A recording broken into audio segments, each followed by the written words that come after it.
ഒന്ന് രണ്ട് തവണ എൻ്റെ കമന്റ് ബോക്സിൽ റിപ്പീറ്റ് ആയിട്ട് പറഞ്ഞിട്ടുള്ള ഒരു ആവശ്യമാണ് മജിസ്ട്രേറ്റും ജഡ്ജും തമ്മിലുള്ള ഡിഫറൻസ് എന്താണെന്ന്. അപ്പൊ നമുക്കത് നോക്കാം. ലോവർ കോർട്സിലുള്ള പ്രിസൈഡിംഗ് ഓഫീസേഴ്സിനെയാണ് മജിസ്ട്രേറ്റ്സ് എന്ന് പറയുന്നത്. മജിസ്ട്രേറ്റ്സിന് മൈനർ കേസസ് ഹാൻഡിൽ ചെയ്യാനുള്ള പവറാണ് ഉള്ളത്. ലൈക്ക് ട്രാഫിക് ഓഫൻസസ്, അതുപോലെ സ്മോൾ ക്ലെയിംസ്, പിന്നെ പ്രിലിമിനറി ഹിയറിംഗ്സ്, ഇതൊക്കെ ചെയ്യാനുള്ള ജൂറിസ്ഡിക്ഷൻ ആണ് അവർക്കുള്ളത്. ലോവർ കോർട്സ് ആയതുകൊണ്ട് തന്നെ പ്രൊസീഡിങ്സും കോടതിയുടെ പ്രൊസീഡിങ്സും വളരെ വലുതായിരിക്കും. പിന്നെ ഷോർട്ട് ടേം ആയിട്ടായിരിക്കും ഒഫൻസിന് ശിക്ഷകൾ വിധിക്കുക. ഇതിന് നേരെ ഓപ്പോസിറ്റ് ആണ് ഒരു ജഡ്ജിനുള്ള അധികാരം എന്ന് പറയുന്നത്.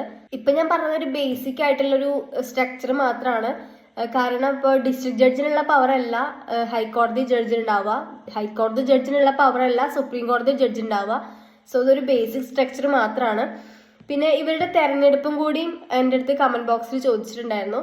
ഇവർ തെരഞ്ഞെടുപ്പ് എന്ന് പറഞ്ഞാൽ നോർമലി മജിസ്ട്രേറ്റ് ആവാനാണെങ്കിലും ജഡ്ജ് ആവാനാണെങ്കിലും എക്സാം എഴുതി ആ ഒരു റിസൾട്ടിന്റെ അടിസ്ഥാനത്തിൽ തന്നെയാണ് ഈ ഒരു പൊസിഷനിലേക്ക് എത്തുക. മജിസ്ട്രേറ്റ് ആവാനുള്ള എക്സാം എങ്ങനെയാണെന്ന് വെച്ചാൽ ഹൈക്കോടതി നടത്തുന്ന റിട്ടൺ ടെസ്റ്റിന്റെയും ഇന്റർവ്യൂവിന്റെയും അടിസ്ഥാനത്തിൽ 3 വർഷം പ്രാക്ടീസ് ഉള്ള ഏതൊരു വക്കീലിനും എഴുതാൻ പറ്റും. അതിന്റെ റിസൾട്ടിന്റെ അടിസ്ഥാനത്തിലായിരിക്കും അവിടെ അപ്പോയിന്റ്മെന്റ് എടുക്കുക. പക്ഷെ ഒരു ഡിസ്ട്രിക്ട് ജഡ്ജ് ആവാനാണെന്നുണ്ടെങ്കിൽ 7 വർഷം പ്രാക്ടീസ് ഉള്ള വക്കീലന്മാർക്ക് റിട്ടൺ ടെസ്റ്റിന്റെയും ഇന്റർവ്യൂവിന്റെയും അടിസ്ഥാനത്തിലായിരിക്കും അവിടെ അപ്പോയിന്റ്മെന്റ് എടുക്കുക.